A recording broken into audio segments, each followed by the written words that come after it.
Okay, Assalamualaikum semua. Apa khabar? Selamat tengah hari. Terima kasih kerana ramai masuk live kita pada hari ini. Hari ini saya nak buat sedikit pengumuman berkenaan isu yang sangat hangat diperkatakan sekarang ni, isu Mandalika Racing Team bersama dengan ACG, dan hari ini biar saya buat keputusan yang senang kita lah, kita akan buat satu keputusan yang jelas supaya semua orang faham. Jadi sebelum tu saya perlu jelaskan lagi, mungkin ramai yang dah tahu, pelibatan kami di dalam MotoGP adalah hasil daripada pelibatan kami di CEV pada tahun 2019. Pada awalnya memang projek paper yang TKKR buat adalah daripada Malaysia Cup Prix, Asia Road Racing dan di CEV Spain sebelum kita melangkah lebih jauh ke Moto2 di World Championship. Tapi pada tahun 2019 pihak ACG dia ada mengalami masalah apabila penaja diorang menarik diri pada saat akhir dan memohon pertolongan kepada kami sama ada kami boleh menyediakan sedikit dana untuk bersama dengan tim diorang di World Championship. Itu yang berlaku apabila Remy Gardner dan Tetsuta Nagashima menyarung livery kami dan racing suit kami dan sebagainya. Nama tim pun menjadi Warna SX TKKR ACG, dan pada waktu itu adalah permohonan bantuan daripada pihak ACG, boleh tak kita sponsor diorang di World Championship. Waktu itu memang saya cakap memang kami tak mampu lah, tapi saya akan cuba sebaik mungkin. Mungkin dalam proses tahun itu kita boleh dapat penaja-penaja lain di mana usaha itu gagal, dan apabila kita bertindak untuk menggantikan Tetsuta Nagashima dengan Kasma Daniel, kita juga mengharapkan benda yang sama supaya mungkin kita dapat mencari sponsor-sponsor yang lain untuk membantu kami di World Championship. Malangnya apabila COVID-19 melanda negara kita, semua rancangan yang dibuat itu gagal, dan tim berada di dalam keadaan kewangan yang kata orang tu bukan bankrupt lah, tak adalah bankrupt kan, macam yang Mandalika cakap kita bankrupt tu satu tuduhan yang sangat mengecilkan hati saya lah. Walau bagaimanapun dari sudut positifnya, kalau kita duduk di pihak ACG, mereka memerlukan dana yang steady, yang kata orang tu yang konkret untuk meneruskan aksi mereka di sana, dan mereka telah membuat perbincangan awal dengan pihak Mandalika. Sebenarnya belum ada apa-apa yang confirm pun. Cumanya di pihak kami pula yang sedang berusaha untuk mendapatkan dana dari Malaysia ni akan terganggu dengan berita-berita seperti ini. Maka saya pun berbeza pendapat lah dengan apa yang ACG buat, walaupun saya faham sebab tawaran yang dibuat oleh pihak Mandalika tu sangat lukratif kepada beliau, walaupun belum confirm. Tetapi tawaran yang dibuat oleh pihak Mandalika Racing Team tu sangat-sangat kata orang tu mengujakan lah, dengan bajet yang sebegitu. Obviously tim di World Championship akan menerima dana yang begitu besar sebegitu, akan merasa masa depan mereka di sana lebih terjamin berbanding dengan kerjasama bersama dengan kami yang masih lagi berusaha untuk mendapatkan dana. Dan lagi satu, kita tak yang lawan lah apabila pihak Mandalika Racing Team mengatakan Pak Jokowi sendiri Presiden Indonesia bersetuju untuk berjumpa dengan ACG Racing Team dan buat mock-up motor dan sebagainya. Ialah maknanya kita tak boleh nak lawan lah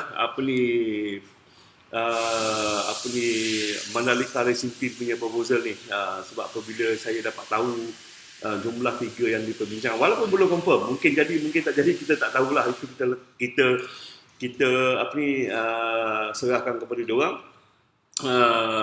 Kalau jadi alhamdulillah baguslah untuk ACG, kalau tak jadi saya tak tahulah. Saya tak nak duduk dalam keadaan tersepit apabila mereka diorang tak jadi, kita pula yang terpaksa menanggung semua ini. Jadi kami decide untuk menarik diri daripada Championship Moto2 tahun depan, dan kita fokus balik kepada rancangan kita di CEV, dan kita harus buat strategi baru lah sebenarnya. Kami akan tetap terus berada dalam industri, di dalam Malaysia Cup Prix, di dalam Malaysia Superbike Series, di dalam Asia Road Racing, dan akan membuat rancangan baru menyantunilah peminat-peminat fan-fan yang mahukan tim Malaysia, mekanik Malaysia, kru Malaysia untuk bersaing di peringkat dunia. Jadi kita kena plan balik. Jadi dengan ini saya ambil keputusan lah untuk menarik diri daripada saingan Moto2 tahun depan. Penarikan diri ini tak ada kena dengan saya bankrupt ke apa, tim bankrupt ke apa.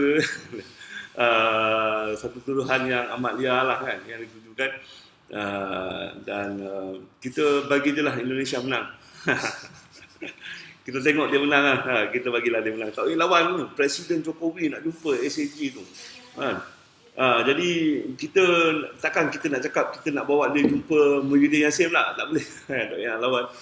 Industri mereka lebih besar. Kita kena setuju satu tu lah. Industri di MotoGP ni dipenuhi dengan duit-duit daripada Indonesia seperti Honda. Kalau kita tengok tim Honda ada satu hati datang daripada Honda Indonesia. Kalau kita tengok Yamaha semakin di depan pun datang daripada Indonesia. Dan kalau kita tengok tim Suzuki nyalakan nyali datang daripada Indonesia. Jadi mereka sebenarnya mempunyai bisnes yang lebih besar dan peluang mereka lebih cerah dengan dana yang lebih besar dan mungkin mampu menyaingi tim SRT Malaysia satu hari nanti.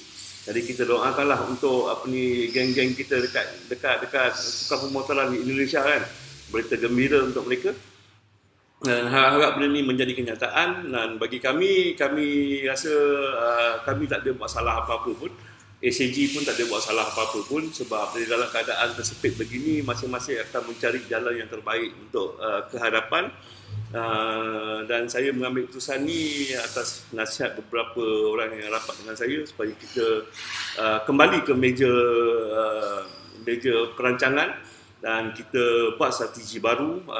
Mungkin kita akan cuba kembali satu hari nanti. Okey, jadi saya harap benda ini semua clear. Ada yang tanya macam mana dengan Kasma, sebab Kasma dia sign agreement dengan SAG Racing Team. Jadi itu terpulang kepada SAG Racing Team sama ada untuk menyambung ataupun tidak. Tapi kalau kita tengok announcement daripada Mandalika Racing Team semalam, dia orang buat announcement tim Mandalika Racing Team ni akan dikemudi oleh Tom Luthi dan Kasma Daniel. Jadi maknanya Kasma Daniel akan terus di Moto2 dengan tim Indonesia. Jadi sebab itu adalah pengumuman rasmi daripada Mandalika Racing Team. Walaupun tiada pengesahan dari pihak SAG sendiri, tapi perbincangan ada berlaku. Belum ada apa-apa agreement di antara Mandalika dan SAG dan kami tak nak duduk kat tengah-tengah, jadi macam tersepit lah. Okey, jadi kita kena be realistic dalam masalah yang kita hadapi. Sebenarnya bukan masalah pun, dia menjatuhkan reputasi kami sebagai tim lah. Menjatuhkan reputasi sampai keluar cakap tim bankrupt, tim tak ada duit dan sebagainya. Untuk pengetahuan anda umum semua, tahun ini amount yang dipersetujui untuk SAG adalah 1.2 juta euro. Dan apabila COVID melanda, race pun tidak seperti yang dijadualkan. Jadi obviously pihak kita akan membuat pengurangan daripada jumlah yang dipersetujui sesuai dengan race yang telah berjalan selama ini, dan kita telah penuhi apa yang kita patut buat pada tahun ini. Cuma ada sedikit, macam saya cakap semalam, mungkin ada sedikit amount lagi yang belum selesai, tapi jumlahnya tak banyak. Macam saya cerita, untuk tahun depan kita memerlukan dana yang lebih lengkap, lebih bersedia, dan masa sekarang ni dengan masalah COVID yang melanda di dalam negara, segala usaha untuk mendapat sponsor saya rasa sangat-sangat confident, agak-agak sukar. Daripada mana-mana jabatan pun yang dalam Malaysia, sedang negara sedang berusaha untuk menolong rakyat kita, membantu masalah kewangan, beban kewangan disebabkan oleh kesan COVID. Jadi kita tidak bolehlah untuk mengusahakan dana-dana untuk pergi ke tempat lain. So bagi saya, tahun depan kita fokus pada Malaysia Cup Prix Asia, dan mungkin kita akan dapat plan baru untuk ke CV ke apa, kita belum tahu. Nanti kita akan bagi tahu kepada anda semua. Jadi saya harap dengan announcement ni saya jelas kepada semua peminat sukan motoran, kepada orang-orang yang dalam sukan motoran, dan tugas-tugas untuk membawa pelumba Malaysia ini kita akan teruskan di peringkat yang ada sekarang ini. Dan itu sajalah. Terima kasih banyak-banyak. Um, Sibuk bang. Ada soalan-soalan? Semua tanya pasal Kasma lah. Tanyakan sekarang Kasma. So semalam pun saya dah bincang dengan pihak Kasma Daniel, dan dia orang pun okey, tak ada masalah apa-apa dan dia orang pun cukup faham dengan situasi yang berlaku. Jadi kita bina balik lah, kita kumpul duit balik, kita jual tapak tepi jalan. Besok kita dah ada dana yang lengkap, kita dah ada pengalaman, kita cuba sekali lagi insya-Allah.